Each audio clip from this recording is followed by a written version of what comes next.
اللهم صل على محمد وعلى آل محمد۔ میرے دیکھنے والے تمام بہن بھائی اور بچوں کو میری طرف سے السلام علیکم ورحمۃ اللہ وبرکاتہ۔ امید ہے آپ سب خیر و عافیت سے ہوں گے انشاءاللہ تعالی۔ جیسا کہ آپ لوگ جانتے ہیں الحمدللہ ہمارا نورانی قاعدہ چل رہا ہے، وہ بھی تجوید، تلفظ اور مخرج اور تختی کے ساتھ، اور الحمدللہ ہمارے نورانی قاعدے کی 13 تختی مکمل ہو چکی ہیں اور تختی نمبر 14 چل رہی ہے۔ اور تختی نمبر 14 کیا ہے؟ یہ کل پہلا سبق تھا تختی نمبر 14 کا، جس میں میں نے پوری تفصیل کے ساتھ پڑھا دیا تھا کہ تختی نمبر 14 کسے کہتے ہیں، اور اس کا نام ہے تختی نمبر 14 مشق تشدید مع سکون، یعنی کہ تشدید والا حرف ہو، تشدید والا حرف ہو اور اس کے ساتھ والا حرف ساکن ہو، تشدید والا حرف ہو اور اس کے ساتھ ہی والا حرف ساکن ہو۔ تو شروع کرتے ہیں۔ اعوذ باللہ من الشیطان الرجیم، بسم اللہ الرحمن الرحیم۔ تابا زبر تبا تا زبر بت، تابا زبر تبا تا زبر بت، تبت، تا پر زبر ہے، یہ تا ہے نہ کہ طا، تا ہے، باریک پڑھا جائے گا، 2 نقطوں والا تا ہے، تا پر زبر ہے، اور تا کے بعد با ہے، با پر زبر ہے، اور با پر زبر کے ساتھ ساتھ با پر شد بھی ہے، جس کی وجہ سے سختی کے ساتھ زور دے کر کے پڑھا جائے گا با کو، اور تشدید کے ساتھ ساتھ مع سکون، یہ تشدید والے حرف کے ساتھ ساتھ کیا ہے؟ ساکن والا حرف بھی ساتھ ہے۔ تو یہ بھی تا ہے، اس کی طرح یہ بھی تا ہے 2 نقطوں والا، اور اس پر جزم ہے، اس پر کیا ہے؟ جزم ہے، اور یہ ساکن حرف ہوا، کیا ہوا؟ ساکن حرف ہوا۔ تابا زبر تبا تا زبر بت، تبت، وقفاً تبت تا زبر تا، تا زبر تا، خالام زبر خلام تا زبر لت، خالام زبر خلام تا زبر لت، خلت، تخلت۔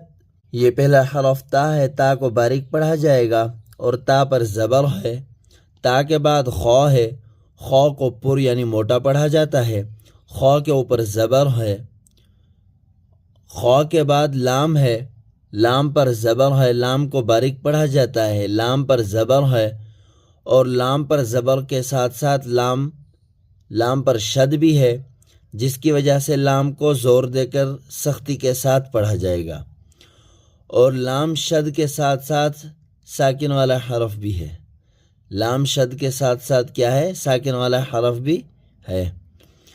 تا زبر تا، خالام زبر خلام تا زبر لت، تخلت، وقفاً تخلت۔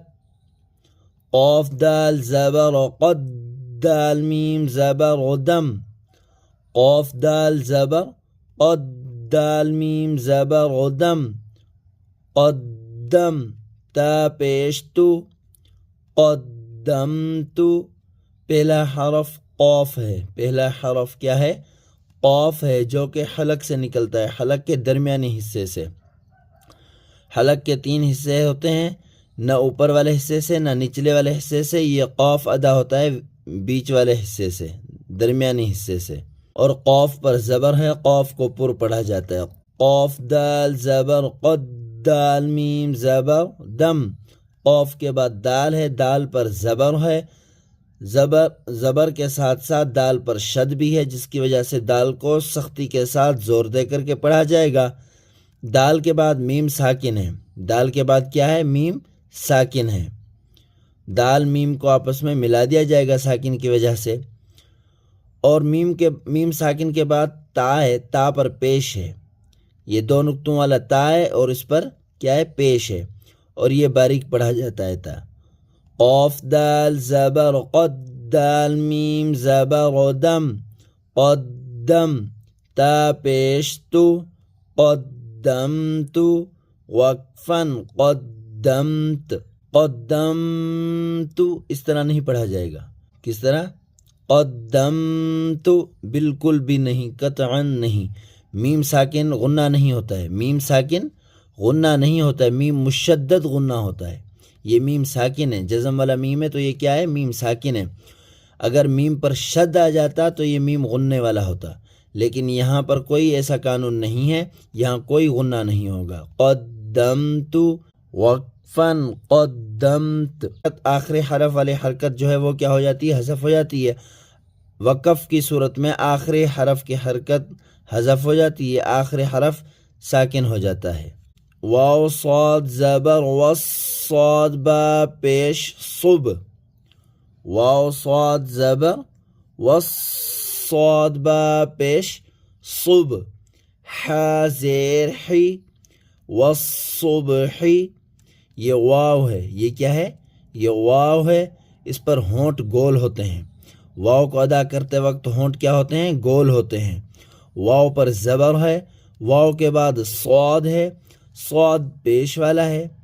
صاد پر کیا ہے؟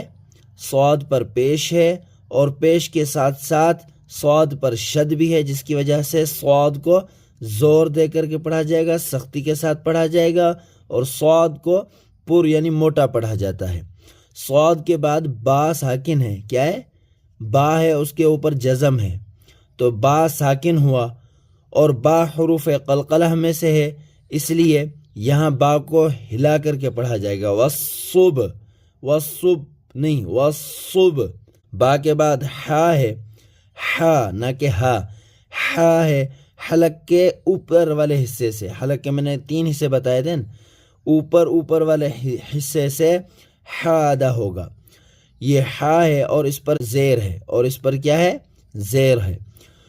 واو صاد زبر والصاد با پیش صب والصب.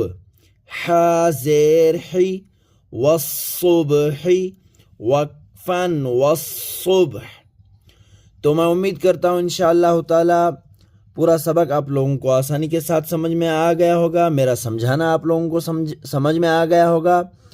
اگر کوئی بات میری سمجھ میں نہیں آئی، کوئی مخرج سمجھ میں نہیں آیا، تو آپ کمنٹ سیکشن میں سوال کر کے مجھ سے پوچھ سکتے ہیں. انشاءاللہ تعالی میں کوشش کروں گا آپ لوگوں کو سمجھانے کی. میں کوشش کروں گا کہ آپ لوگوں کو کس طرح سمجھ میں آئے اسی طرح سمجھاؤں، جس طرح آپ پڑھنا چاہیں اس طرح آپ لوگوں کو پڑھاؤں. تو ہماری ویڈیو کو لائک اور چینل کو ضرور سبسکرائب کر دیں، بیل کے آئیکن کو دبا دیں تاکہ ہمارے ہر سبق کا نوٹیفیکیشن بآسانی آپ لوگوں کے پاس پہنچ سکے، اور ہمارے سبق کو اپنے دوست احباب کے پاس شیئر کر دیا کریں تاکہ وہ بھی آپ لوگوں کی طرح قرآن پاک نورانی قاعدہ تجوید کے ساتھ مخرج کے ساتھ سیکھ سکیں. جزاک اللہ خیرہ.